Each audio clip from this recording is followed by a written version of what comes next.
એટલે આ જ પ્રકાર આ પિક્ચરમાં દર્શાવ્યો છે કે જેમાં વર્ણન આવે છે કે લાલુ જ્યારે ખૂબ જ સંકટ સમયમાં હોય છે અને એક ઘરમાં પૂરાયેલો હોય છે, નીકળવાનો કોઈ રસ્તો નથી હોતો, કેમ કે આખા ઘરમાં સોટ આવે છે અને ખાવા માટે પણ કાંઈ નથી, પાણી પીવા માટે નથી. ત્યારે એને સ્વપ્નમાં એવો અનુભવ થાય છે કે જાણે ભગવાને તેને જમાડ્યો.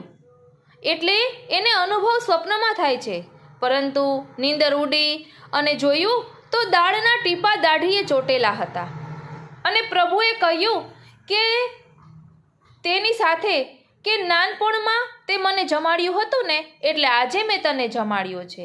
એટલે નિષ્કામ ભાવે કરેલું કાર્ય કેટલું ફળરૂપ છે તે આપણે અહીં સમજી શકીએ છીએ.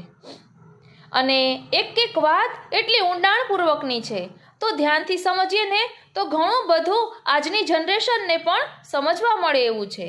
કારણ કે સંકટ સમયે ભગવાન આપને સંકટ પણ આપે છે, માર્ગ પણ બતાવે છે અને આપણે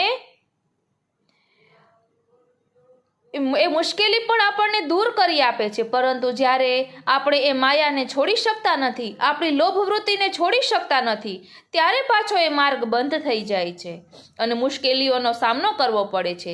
પ્રભુ એમ પણ કહે છે કે હું તને જે કહું છું ને તે તું સાંભળે છે, પરંતુ સમજી નથી રહ્યો. તો અહીં પણ પુષ્ટિ માર્ગનો પ્રકાર દર્શાવ્યો છે. દામોદરદાસ હરસાનીજીની વાર્તામાં આવે છે ને કે દામોદરદાસ હરસાનીજી કહે છે કે પ્રભુ અને મહાપ્રભુ વચ્ચેની વાત તેને સાંભળી તો ખરી, પણ સમજણ ના પડી. સુન્યો તો સહી લેકિન સમજ્યો નહીં. એટલે પ્રભુ ઘણી વખત સંકેત દ્વારા આપણને ઘણું બધું સમજાવે છે, પરંતુ આપણે સમજવા તૈયાર નથી હોતા અથવા તો માયાના આવરણને કારણે આપણે સમજી શકતા નથી.